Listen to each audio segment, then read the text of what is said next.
अब आपके इलाके से भानु प्रताप शाही लगभग 27 दिन वहां रहे। क्या लग रहा है, मतलब ग्राउंड पर बीजेपी का कोई लहर ही नहीं था कि यहाँ से फायर ब्रांड नेता गए और काम नहीं हो पाया? चुनाव में अगर वो इतना दिन भवनाथपुर विधानसभा में अगर अपना समय दिए रहते तो शायद उनको हार का मुंह नहीं देखना पड़ता। लेकिन जहाँ के ये जनप्रतिनिधि रहे वहां से तो ये गायब रहे, गूगल पे भी खोजने से नहीं मिला करते थे। क्या ये तय मान लिया जाए कि एसटी आरक्षित सीटों पर हेमंत सोरेन का इकबाल आज भी बुलंद है, या कोई ऐसा तिलिस्म पैदा नहीं हुआ, कोई ऐसा फॉर्मूला भारतीय जनता पार्टी ने इजाद नहीं किया जो आदिवासी और हेमंत सोरेन के बीच के उस प्रेम को तोड़ पाता? आदिवासी सीट की बात नहीं कर रहा हूँ। हाँ। मैं तो 1932 की खतियानी भी हूँ। हाँ। जाति से भी ब्राह्मण समुदाय से आता हूँ। हाँ। लेकिन डाई हार्ड फैन हूँ। सुप्रियोदा प्रेस कॉन्फ्रेंस कर रहे थे तब उन्होंने कहा कि चंपाई दा का पॉलिटिकल डेथ हो गया। क्या दुबे जी आप ये मानते हैं कि वाकई पॉलिटिकल डेथ हो गया, या फिर उनके पास अब भी कुछ वैसा बचा है कि वो कोल्हान के टाइगर बने रहें, वो कुछ सरायकेला में बाकी और भी एसटी आरक्षित सीटों में उनका कुछ जलवा बरकरार रहे? जब भी दुर्योधन को सत्ता देने का अगर कोई प्रयास करेगा कि हम हस्तिनापुर और इंद्रप्रस्थ की सत्ता दे दें, तो दुर्योधन को जनता स्वीकार नहीं करेगी। और बाबूलाल सोरेन की क्या छवि है और उनके खिलाफ कितना आपराधिक मुकदमे दर्ज हैं, ये तो घाटशिला की जनता जानती है। यहाँ तक कि आदित्यपुर में अगर एक जमीन की रजिस्ट्री अगर करानी है, जब इनसे पूछ कर कराना पड़ता है, ये माहौल बना हुआ है। अब घाट लोगों का फेल्योर है ना। नमस्कार, द फोर्थ पिलर देख रहे हैं आप। हमारा नाम आकाश आनंद है। आज झारखंड मुक्ति मोर्चा के लिए एक ऐतिहासिक दिन है। जिस चंपाई सोरेन ने Shibu Soren school of politics में पूरी पढ़ाई लिखाई की, वे अंततः भारतीय जनता पार्टी में गए। हालांकि अपनी सीट विधानसभा चुनाव के दौरान तो बचाई, लेकिन अपने बेटे जो चंपाई सोरेन के बेटे हैं वे चुनाव में हार गए रामदास सोरेन से। और अब रामदास सोरेन के निधन के बाद फिर से घाटशिला में उपचुनाव हुआ और अब उनके बेटे सोमेश चंद्र सोरेन से लगभग 35,000 वोटों के अंतर से चंपाई सोरेन के बेटे चुनाव हारे हैं। हमारे साथ बातचीत करने के लिए धीरज दुबे हैं, झारखंड मुक्ति मोर्चा के प्रवक्ता हैं। इन मुद्दों पर लगातार बात तो पार्टी के लोग कर ही रहे हैं, लेकिन हम थोड़ा घाटशिला और चंपाई सोरेन पर स्पेसिफिक होकर थोड़ा बातचीत करेंगे, बाबूलाल सोरेन पर भी बातचीत करेंगे। धीरज जी, सबसे पहले तो बहुत स्वागत। हमको लगता है संभवतः पहली बातचीत है द फोर्थ पिलर पर। जोहार फोर्थ पिलर के दर्शकों को और आपके पूरे टीम को। क्या कहेंगे, मतलब आपके इलाके से भानु प्रताप शाही लगभग 27 दिन वहां रहे। क्या लग रहा है, मतलब ग्राउंड पर बीजेपी का कोई लहर ही नहीं था कि यहाँ से फायर ब्रांड नेता गए और काम नहीं हो पाया? देखिए, अगर धार्मिक ध्रुवीकरण के भरोसे न रह के चुनाव में अगर वो इतना दिन भवनाथपुर विधानसभा में अगर अपना समय दिए रहते तो शायद उनको हार का मुंह नहीं देखना पड़ता। लेकिन जहाँ के ये जनप्रतिनिधि रहे वहां से तो ये गायब रहे, गूगल पे भी खोजने से नहीं मिला करते थे। इन्हें भरोसा था कि हम हिंदू मुस्लिम करके, गाय गोबर करके, चीन पाकिस्तान करके चुनाव जीत जाएंगे। लेकिन उनको जनता ने सबक सिखा दिया और 27 दिन घाटशिला रहे या 2700 दिन रहे, जनता तो जानती है ना इनके कारनामे को। अब 900 चूहे खाकर बिल्ली हज को चली जाए और कहे कि हम ईमानदार हैं और दूसरे को जाके वहां पे आईना दिखाए और ऐसा वाणी का, ऐसे शब्दों का प्रयोग करे हफीजुल हसन जी, माननीय मंत्री जी के लिए, कि वहां ना उपचुनाव हो जाए, ये तो एकदम धूर्तता है।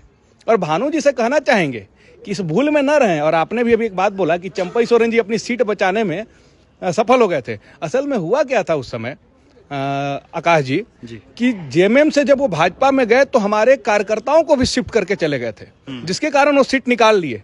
और नहीं तो इस बार का चुनाव जब होगा तो हमारे जेएमएम के प्रत्याशी से कितने मार्जिन से वो चुनाव हारेंगे, ये हम सबों को देखने को मिलेगा। क्या कहेंगे, मतलब इतने बड़े अंतर की उम्मीद तो आप लोगों को भी नहीं रही होगी। 35,000, पिछले बार 22,000 का अंतर था, इस बार लगभग 34-35,000 का अंतर है।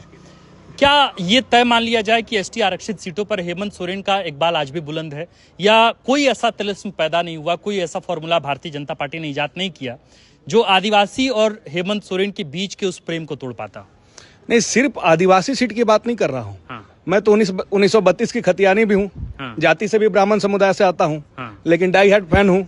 जिस युवा अवस्था में हम तो छात्र मोर्चा से इस पार्टी से जुड़े हुए हैं जी। तो जो उनका एक गंभीर और शालीनता है, जिस तरह से गंभीर होकर राज को चला रहे हैं, शालीन रहकर अपनी बातों को रखते हैं, किसी अति उतावलेपन में नहीं आते हैं और काम पर फोकस करते हैं। मतलब मुंह से ज्यादा दिमाग चलाने के लिए अगर पूरे देश में किसी मुख्यमंत्री को जाना जाए तो माननीय मुख्यमंत्री हेमंत सोरेन जी हैं।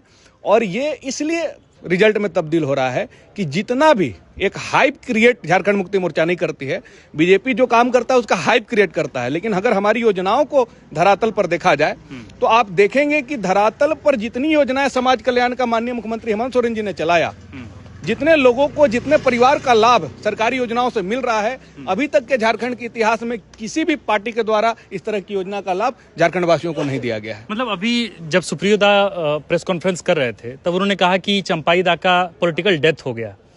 क्या दुबे जी आप ये मानते हैं कि वाकई पॉलिटिकल डेथ हो गया, या फिर उनके पास अब भी कुछ वैसा बचा है कि वो कोल्हान के टाइगर बने रहें, वो कुछ सरायकेला में बाकी और भी एसटी आरक्षित सीटों में उनका कुछ जलवा बरकरार रहे?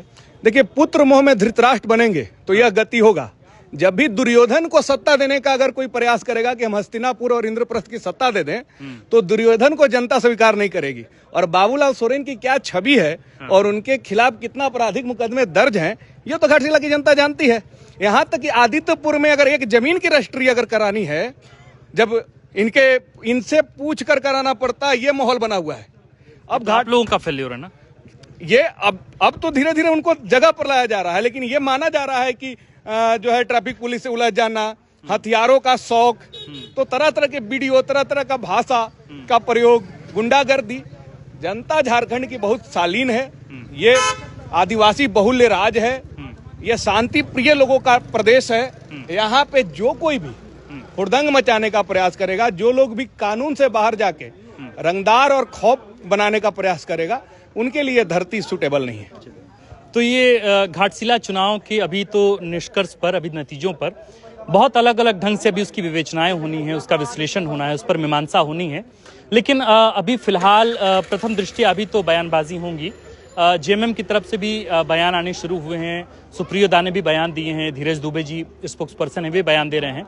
बीजेपी के तमाम वरिष्ठ नेताओं का, वरीय नेताओं का, उन नेतृत्वकर्ता का जिन्होंने बाकायदा बहुत अच्छा समय घाटशिला में गुजारा लेकिन फिर भी बड़े अंतर से चुनाव हारे, उनके बयानों का भी इंतजार है। हम उन तक भी पहुंचेंगे और उनसे भी हार के तमाम कारणों पर उनकी राय भी जानने की कोशिश करेंगे। आप देख रहे थे द फोर्थ पिलर। हमारा नाम आकाश आनंद है, कैमरे के पीछे हैं मनीष शुक्ल।